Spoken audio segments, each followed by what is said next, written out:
Hi guys, அஸ்ஸலாமு அலைக்கும். Welcome to Rizwana life style. இன்றைக்கி நம்ம கிச்சனில் வந்துட்டு தேங்காய் பால் சாதம் தான் பார்க்க போகிறோம். அதுக்கு நான் வந்து ஒரு குக்கர் வந்து அடுப்பில் வச்சுருக்கேன். குக்கர் நல்லா ஹீட் ஆகட்டும். அதில் வந்து 1 டீஸ்பூன் அளவுக்கு நெய்யும் 3 டீஸ்பூன் அளவு தேங்காய் எண்ணெயும் சேர்த்துக்கலாம். உங்களுக்கு தேங்காய் எண்ணெய் பிடிக்காது அப்படின்னா நீங்கள் வந்து எந்த ஆயில் வேணாலும் சேர்த்துக்கலாம், சமையல் ஆயில். நல்லா ஹீட் ஆகிடுச்சு. இதில் வந்து 3 பட்டை, 3 கிராம்பு, 3 ஏலக்காய், ஒரு ஸ்டார் பூ சேர்த்துருக்கேன். அது கூட ஒரு பிரிஞ்சி இலையும் சேர்த்துருக்கேன். நல்லா பொரிஞ்சு வரும். 3 வெங்காயத்தை நேர்வாக்கில் கட் பண்ணி வச்சுருக்கேன். அதையும் போட்டு இது கூடவே ஒரு 3 பச்சை மிளகா சேர்த்துக்கிறேன். நல்லா வதக்கி விட்டுக்கலாம் ஒரு 2 நிமிஷம். ரொம்பவும் பொன்னிறமாகவும் வதக்கிடக்கூடாது, லைட்டாக வதக்கினா போதும். இது கூடவே வந்து 1 டீஸ்பூன் அளவு இஞ்சி பூண்டு பேஸ்ட்டு சேர்த்துக்கிறேன். இஞ்சி பூண்டு பேஸ்ட்டோட பச்சை வாசனை போகிற அளவு நல்லா வதக்கிக்கிறணும். நல்லா வதக்கிட்டு இது கூடவே ஒரு கைப்பிடி அளவு மல்லியும் புதினாவும் சேர்த்துக்கிறேன்.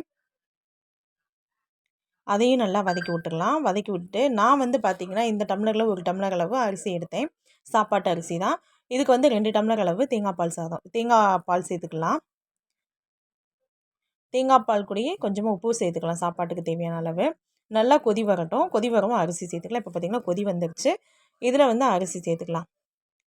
அரிசி சேர்த்துட்டேன். உப்பு எல்லாம் கரெக்டாக இருக்குது.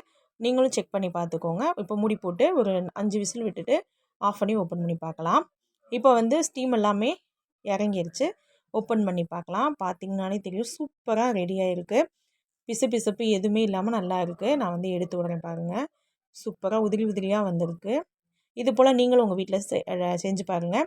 செஞ்சு பார்த்துட்டு எப்படி வந்துச்சுன்னு சொல்லிட்டு கமெண்ட் பாக்ஸில் கமெண்ட் பண்ணுங்கள். நம்ம சேனலை ஃபஸ்ட் டைம் பார்த்தீங்கன்னா சப்ஸ்கிரைப் பண்ணுங்கள், லைக் பண்ணுங்கள், ஷேர் பண்ணுங்கள். பக்கத்தில் இருக்க பெல் ஐக்கானை கிளிக் பண்ணி வச்சுக்கோங்க. அப்போ தான் நான் போடுற வீடியோ நோட்டிஃபிகேஷனாக வரும். அஸ்ஸலாமு அலைக்கும்.